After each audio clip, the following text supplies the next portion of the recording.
We're so glad to have you, Mary. Take it away. Okay. Yeah, so one of the main questions everybody has, after they're finished with the plea, they're wondering how much time is their client actually going to do, and you don't really know what to tell people. If they got a 2-year sentence or a 5, you're kind of guessing and saying, oh, I think you'll do a year on this 5, or you'll do 6 months and go home. The fact is there's really no way to know for sure. I know one of the pet peeves of the parole board is the clients think that they're going to go home at a certain amount of time, and they don't, and they get set off time and time again, and they might end up doing 4 years on a non-ag 5 on a drug case, or do the whole thing, 2 years on a 2, and they're thinking they're going to go home at 6 months because that's what they always say. Well, that's what my lawyer told me. It's very hard to figure out exactly how much time somebody will do. I've had people do for a drug case 14 months on a 10, and then somebody else might have had less drugs and end up doing 5 on a 10. It's very hard to really predict how much time somebody's going to do. As you know, if it's a 3G offense, you have to do half of the time, but the ones that are harder to figure out are the non-3Gs, the clients that they're eligible for parole. If it's a non-3G, if your good time and your flat time equals a quarter of your sentence, that's when you're eligible. And since parole is a privilege, not a right, you could actually come up for parole, several months later. Another thing is you could come up for parole possibly 2 months before that time. Potentially on a 2-year sentence, you can come up. I guess it would be 4 months or 6 months, but it's really hard to predict since it's a privilege and not a right. But most people do come up for parole around that time, about when their good time and their flat time equals a quarter. And you're probably wondering, what is good time? Well, in a county jail, there's different custody levels that determine how much good time you get. If you're in a county jail, and you're a line 1 and you haven't been in trouble, you're actually a line 1 custody level in a jail. And so you get 20 days of good time and 15 days of work time per month. So that's 35 days, actually 65 days a month if you're a line 1, which is what people are in Harris County Jail. Once you move to TDC, after about 6 months, you move up to what's called a state-approved trustee 3, and then you can move up to a state-approved trustee 2.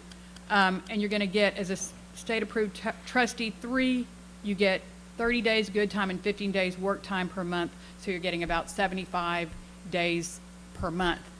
The reason that matters is a lot of times people that obviously don't have any money, sometimes for other reasons they're illegal aliens, they can't get a bond, they end up doing more time, actual time on their sentence because they can't make bond, and so they stay at a line 1. They're not getting a whole lot of good time because they're in the county jail. So you get less time good time in a county jail. You come up for parole later if you're doing your time in a county jail. For a non-3G case, you're going to come up later for parole. The other disadvantage of staying in a county jail, and even though you're getting credit, you can tell your client, yeah, you're getting TDC credit for all the time in county jail, you're actually probably going to do more time and a higher percent of your sentence for non-3G cases if you're languishing in a county jail. So, that can be kind of a hard thing. And a lot of people think, well, I'll keep him here, I will put the case on appeal. But a lot of the times those guys end up doing more actual calendar time than if they'd actually go to TDC, because then they're going to be eligible for more good time. And the good time is calculated by computer somehow. It's whichever legislative session the case is under, the computer calculates. But that's what the latest calculations are, the latest days are. I got it from TDC time calculations a few days ago, and they're the ones that told me that. Now, if you go to prison and you get in trouble, they can take your good time, and they can take time away from you, so you really end up doing a lot more time if you get in trouble in prison. Somebody that's a line 2 only gets 10 days good time per month. They get no work time, so it's a lot less time, a lot less credit. And then also a line 3 guys in disciplinary status get a lot less time. They also may not come up, they obviously don't come up for parole as soon because they don't get good time, but they also can be kicked out of the parole consideration process if they're in disciplinary a lot. So those are some of the time considerations. I guess the most important thing to know is, yes? How do they make the classifications on how they come in? Does everybody come in at a line one and have to get bumped down to line two or do something? Yeah, everybody in the county, Harris County Jail is a line one. You're going to come into the system as a line one, getting that good time. I think I said 25, 25 days of good time per month and the 15 days work time. So you're going to come in at a line one, and after 6. 15 days work time, and you got no trustee, No, everybody, if they stay out of trouble in about 6 months, in 6 months they should move up to a state-approved trustee 3 and start getting more. assuming they're there, if they're still here in the county, they're still staying out. Yeah, they're only going to be a line one. The only difference. 25 plus 15, so that's 40 days extra. Yeah, like 40 days extra a month. If you're already a state-approved trustee 3, and then they bench warrant you back to the county for maybe another case or as a witness, you're going to remain the state-approved trustee 3. So you're not going to go back down to a line 1, that's a good thing. 45. Okay, so you get, if you're an S3, a state-approved trustee 3, you get 30 days of good time, and you get 15 days of work time per month currently. So you just get a little bit, if you're at line 1, you get, 20 days of good time and 15 days of work time as a line 1 per month. That's 2 for 1. Well, that's just how they calculate it. It's, That's what I'm saying, is all my guys were used to the idea of 2 for 1. mhm. If you get in 20 days of good time plus 15 work time, you're essentially getting 2 for 1, so you get a 3-year sentence, 2 year and a No, half. that's to come up for parole for your first time. That's just to come up for parole. Yeah, you're not, that's only to come up for parole for your first time. Once you come up for parole, the set-off for a non-3G case is a year set-off.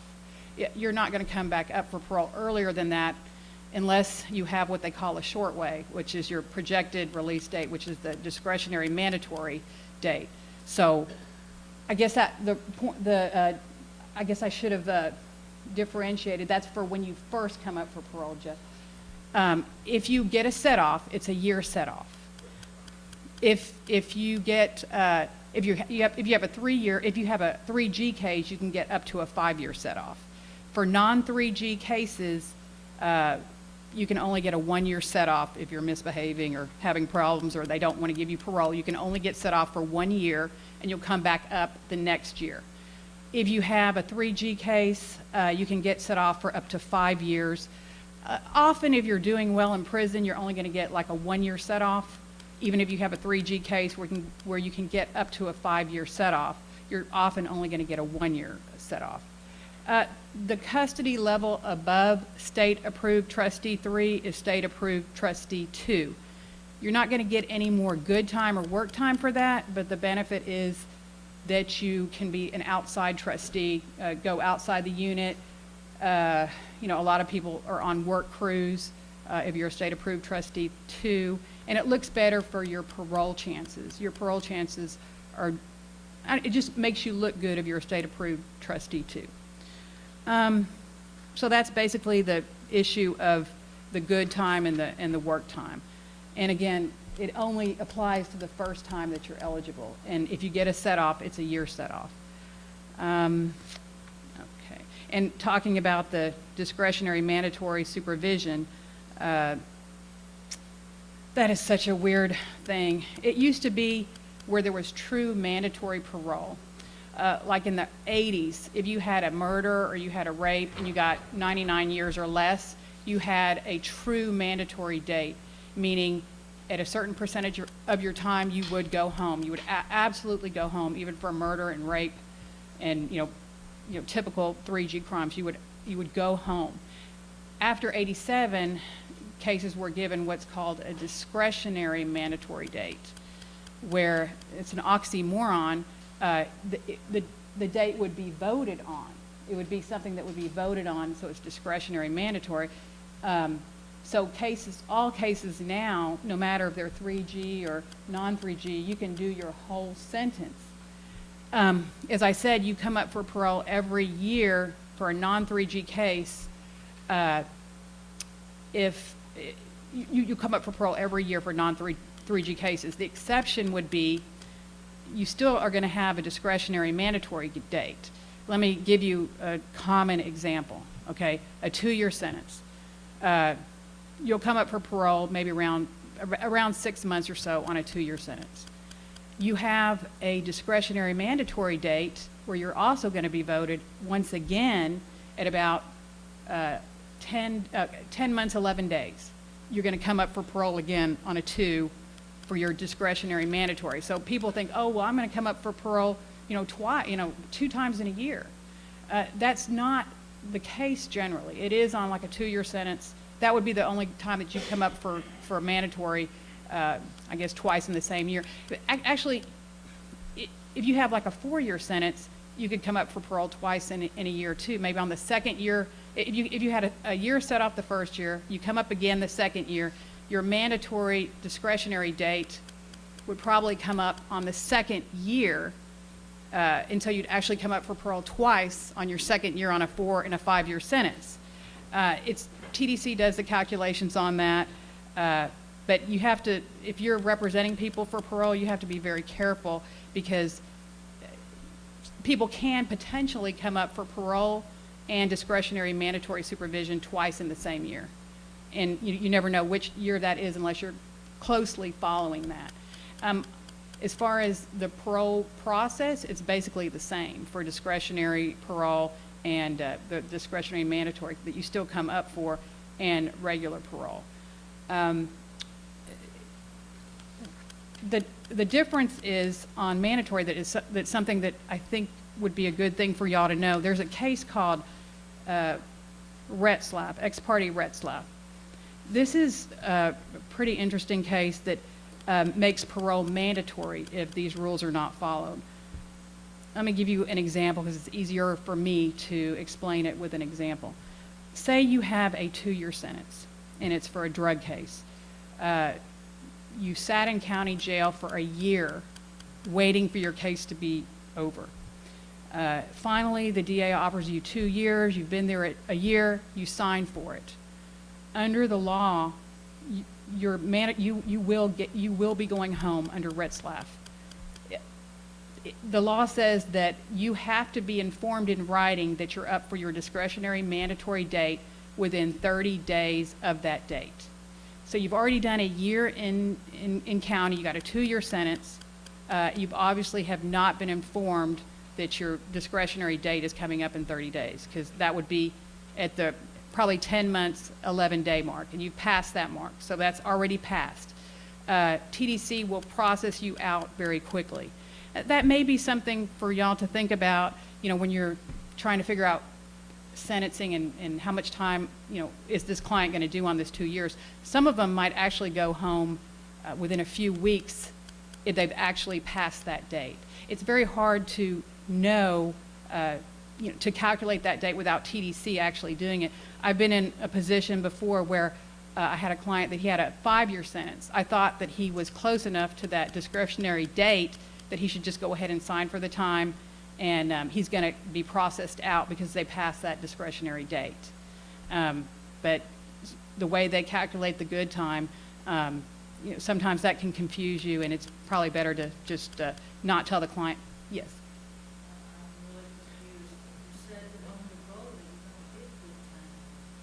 No, you do get good time when you're in county jail. You're a line 1, and you get, 20 days of good time and 15 days of work time. And that's only begins to count after your conviction. Well, once you're convicted, they will calculate your time. So you're saying that good time, will you be county jail while you're waiting for your final disposition? Right, As long as right. after. Right. It's going to be calculated after the disposition. It's going to be calculated. It will include your pre-disposition. Time, right, exactly. Yeah, yeah, I actually have the case. It's, let's see. Yeah, it's Retzlaff, ex parte Retzlaff, Retzlaff. It's 135 Southwest 3rd, 45. Yeah, I have like an outline. Yeah, I have an outline. It's kind of confusing. It's really hard to calculate the time. I would suggest that you don't do it because sometimes you'll think that you've calculated it right and you'll be a few days off. It's best that you probably don't calculate it. Retzlaff, Retzlaff. And the site, is the site in the Yeah, well, yes, I can give it to you right now. It's 135 Southwest 3rd, 45.